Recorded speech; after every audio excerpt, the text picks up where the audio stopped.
दोस्तों नमस्ते। आज देश भर में एक ही आशंका जताई जा रही है और वो आशंका क्या है? कहीं देश की अवस्था श्रीलंका और पाकिस्तान जैसी न हो जाए। श्रीलंका में क्या हो रहा है सभी देख रहे हैं। श्रीलंका में महंगाई चरम सीमा पर गई है। पाकिस्तान में भी महंगाई चरम सीमा पर गई है। वहां पे 1 लीटर पेट्रोल लेना मतलब बहुत सारे पैसे देना है। यहां तक कि खाने की चीजें भी लोगों को महंगी मिल रही है। इसका मूल कारण यह है कि श्रीलंका के पास के जितने भी विदेशी पैसा होता है जो डॉलर में या पाउंड में, वो लगभग खत्म हो चुका है। सेम स्थिति पाकिस्तान की है। पाकिस्तान में भी महंगाई बहुत ही बढ़ रही है, बड़ी तेजी से बढ़ रही है। इन दोनों देश की यह स्थिति होने का और एक कारण है, वो है विदेशी कर्जा। हर चीज के लिए ये लोग विदेशी कर्जा लेते गए और कर्जे का बोझा इतना बढ़ा कि वो उस बोझ तले मरने लगे हैं। ये क्यों होता है ऐसा? सीधी बात है, जब आप किसी देश से कर्जा लेते हो तो वो डॉलर में दे लेते हो, उसी को रिपेमेंट करना होता है तो भी डॉलर में करना होता है। अब जितने डॉलर आप खर्चोगे उतने देश के डॉलर खत्म हो जाएंगे, जितनी विदेशी मुद्रा खत्म हो जाएगी उतनी अपने देश की कीमत भी कम कम होती जाएगी और देश अन्य देशों से अपने देश में चीजें लाने के लिए, मतलब आयात के लिए, बहुत सारा देश का पैसा खर्च करना पड़ेगा। ये दिक्कत क्यों आ गई है ये भी हमें सोचना चाहिए। दरअसल बात ऐसी है कि इन देशों ने जितना भी विदेशी कर्जा लिया वो चीन से लिया। अब चीन इन दोनों के पीछे लगा है कि हमारे पैसे हमें वापस कर दो। अब जबकि देश के भंडार में पैसे ही नहीं बचे हैं और ये पैसा देने के लिए चीन पीछे पड़ा है, तो ये कहां से देंगे? यही एक बड़ी समस्या इन दोनों देशों के सामने है। अब डर ये सता रहा है कि क्या भारत की स्थिति भी ऐसी ही होगी? दोस्तों, भारत में भी महंगाई बढ़ती जा रही है। पेट्रोल और डीजल के दाम अपनी कीमतों को इतना बढ़ा रहे हैं कि लग रहा है आकाश को छू रहे हैं। देश में गैस के दाम भी बढ़ रहे हैं, वो भी सामान्य व्यक्ति के हाथ के आगे जा रहे हैं, क्षमता के आगे जा रहे हैं। अब चूंकि श्रीलंका में भी ऐसे ही हो रहा है, पाकिस्तान में भी ऐसे ही हो रहा है और अपने देश में भी ऐसे ही हो रहा है, तो डर लगना स्वाभाविक है। ऐसा लगता ही है कि कहीं भारत की अवस्था भी इन दो देशों जैसी हो रही है क्या? हमें ठीक से समझना भी पड़ेगा। भारत में तो कई और चीजें हो रही है जिससे भारत का पैसा खर्च हो रहा है, किसी भी देश से ज्यादा। अभी ये बात मैं इसलिए कहूंगा कि अपने देश की लोक संख्या ही इतनी बड़ी है कि कुछ भी भारत में करो वो विश्व में सबसे बड़ा हो जाता है। कोरोना की वैक्सीन लगाने का काम इस देश में हुआ, लगभग मैं जब तक बात कर रहा हूं तब तक 180 करोड़ के वैक्सीनेशन की फिगर आगे चली गई है। मतलब 1 से 180 करोड़ वैक्सीनेशन इस देश ने लगा लिए है। अब कीमत में आंका जाए तो कितनी होगी आप सोच सकते हो। मतलब कितने हजार करोड़ रुपए वैक्सीनेशन पे इस देश ने खर्च किए होंगे, हम सोच सकते हैं।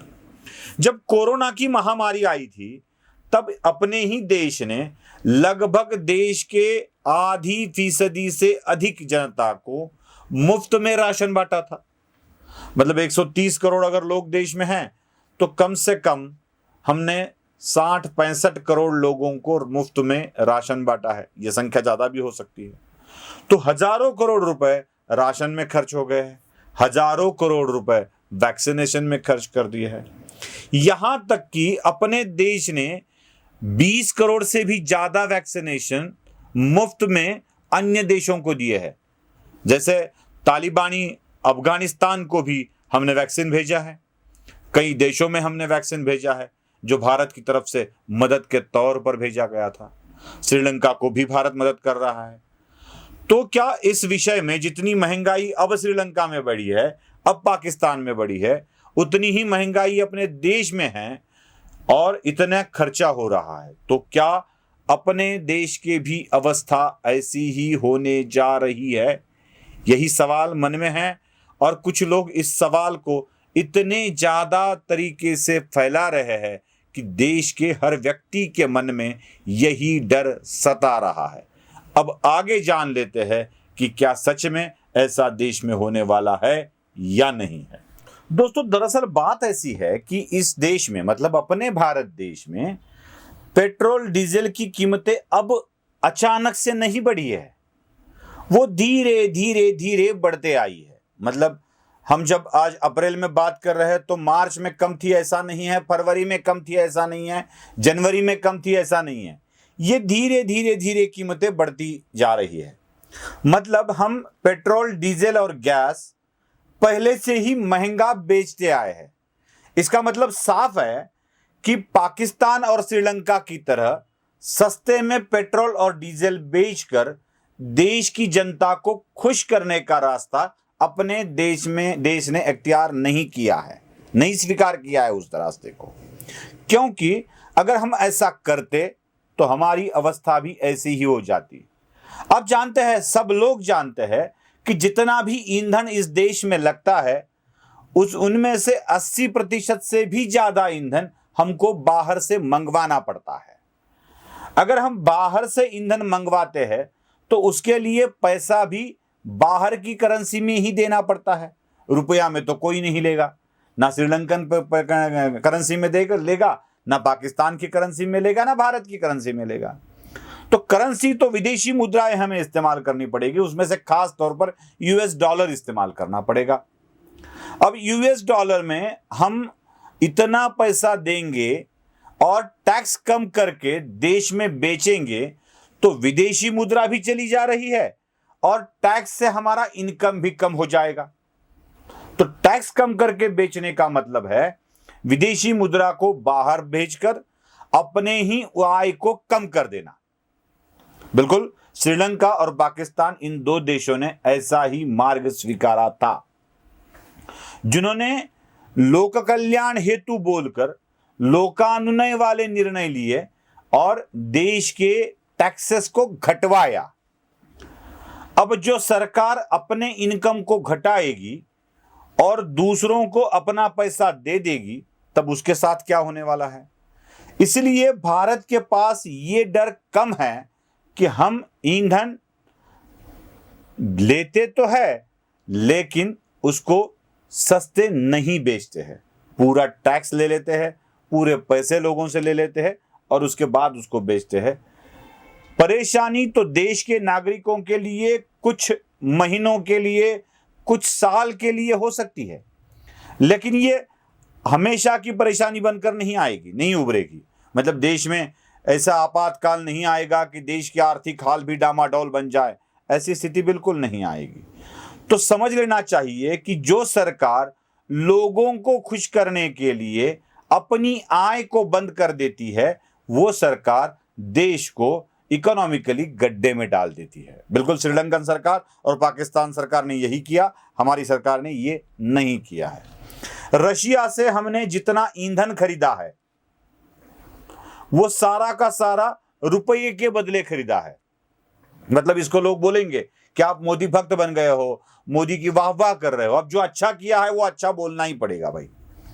हम किसी एक गली नुक्कड़ के नेता की प्रशंसा तालियां बजा बजा कर करते हैं। यहां तो देश का नेता देश के हित के लिए कुछ ना कुछ कर रहा है, तो वो बात तो बतानी ही पड़ेगी ना।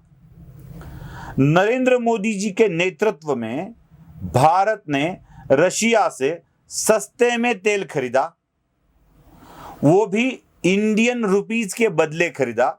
इसके मायने आप जानते हो ना, अमेरिकन डॉलर हमें खर्च करने नहीं पड़े हैं, अपना रुपया देकर हम लेके आए हैं। मतलब फॉरेन करेंसी हमारे देश में बची रही है। दूसरा, मूल्य भी सस्ता है। अब आप कहेंगे सस्ते मूल्य में खरीदा है तो क्यों नहीं सस्ते में बेच रहे हो, बहुत जायज सवाल है। लेकिन वही फिर बात आती है कि अगर हम आज सस्ते में बेचना शुरू कर दे, लोगों को देना शुरू कर दे, तो फिर से वही स्थिति आ जाएगी। हमें आत्मनिर्भर होने तक या उतनी क्षमता आने तक देश के लोगों को महंगा पेट्रोल डीजल ही खरीदना होगा। अब आप और एक बात मैं आपको बताऊंगा, जब वीडियो कॉन्फ्रेंसिंग द्वारा देश के प्रधानमंत्री, देश के परराष्ट्र मंत्री 1-to-1 अमेरिकन प्रेसिडेंट और उनके परराष्ट्र मंत्री से बात कर रहे थे, तो उनको एक सवाल पूछा गया, आप रशिया से क्यों ले रहे हो ईंधन, बंद कर दो। तो फौरन देश के विदेश मंत्री ने कहा कि भाई हम ही कहां ले रहे हैं, अगर आपको बंद ही करना है तो यूरोपियन कंट्रीज की तरफ देखिए। रशिया से ईंधन लेने वाले यूरोपियन कंट्रीज का कुछ फीसदी हिस्सा ही हम लेते हैं, सारा का सारा ईंधन नहीं ले रहे। तो पहले रशिया को कंट्रोल करना चाहिए। अगर अमेरिका रशिया को कंट्रोल करना चाहती है तो पहले यूरोपियन कंट्रीज को आप कंट्रोल कीजिए, उनके ऊपर पाबंदी लगा दीजिए, फिर हमारे पास आइए। ये सीधी बात करने की क्षमता जिस देश में आ गई है, विश्व के सुपर पावर अमेरिका के सामने, प्रेसिडेंट के सामने बैठकर ये जो ताकत आ गई है ना, ये ताकत भारत की ताकत है। इसलिए श्रीलंका और पाकिस्तान जैसी स्थिति इस देश में आएगी, ऐसा सोचने वाले लिब्रांडू समाजवादी लोगों को यह ध्यान में रखना चाहिए, देश उनके हाथों में नहीं है। अभी ये डर आप फैला सकते हो, लेकिन देश उनके हाथों में नहीं है अभी। और भारत हर बार इस बात का पुरस्कार करता आया है कि किन्हीं दो देशों में विवाद जो चल रहा है उसको मध्यस्थता करके सुलझाया नहीं जा सकता। यही बात भारत बार बार सभी प्लेटफॉर्म पर बोलता आया है। रशिया और यूक्रेन का मामला भी इसी तरह का है। किसी तीसरी शक्ति अगर अंदर आती है तो यह मामला बिगड़ सकता है। दोनों देशों को मिलकर ही इसको समझना चाहिए। यह भारत बार बार बात बोलता आया है। यही चीजें है कि हमारे देश को सक्षम और मजबूत करती जा रही है। हमें समझ लेना चाहिए कि 180 करोड़ वैक्सीनेशन के बाद भी, देश की आधी जनता को मुफ्त राशन देने के बाद भी हम सक्षम हैं। इसलिए सक्षम है कि लोकानुनय हेतु हम किसी भी योजना को नहीं चलाते हैं। और कुछ राज्यों की योजनाओं के बारे में पुनर्विचार करने की जरूरत है, क्योंकि 2 रुपए से धान दीजिए, सस्ता पेट्रोल दे दीजिए, किसी को मुफ्त दे दीजिए, दिल्ली में सब कुछ फ्री चल रहा है, महाराष्ट्र में शिव भोजन थाली चल रही है। वो शिव भोजन थाली क्या सच में लोगों के पेट भर रही है? ये हमने देखा है। ऐसे कई राज्यों में जो भिन्न भिन्न तरह की लोगों को खुश करने वाली योजनाएं चलाई जा रही है, वो योजनाएं भी इस देश की अर्थव्यवस्था को डामाडोल कर सकती है। तो लोगों को खुश करने की जगह हमें अपने देश को मजबूत तरीके से चलाने की बात करनी चाहिए। वही इस देश के कल्याण हेतु है। और एक बात जाते जाते, कोई डराएगा जरूर, लेकिन आप डरिएगा मत, क्योंकि देश अच्छे हाथों में सुरक्षित है। नमस्ते।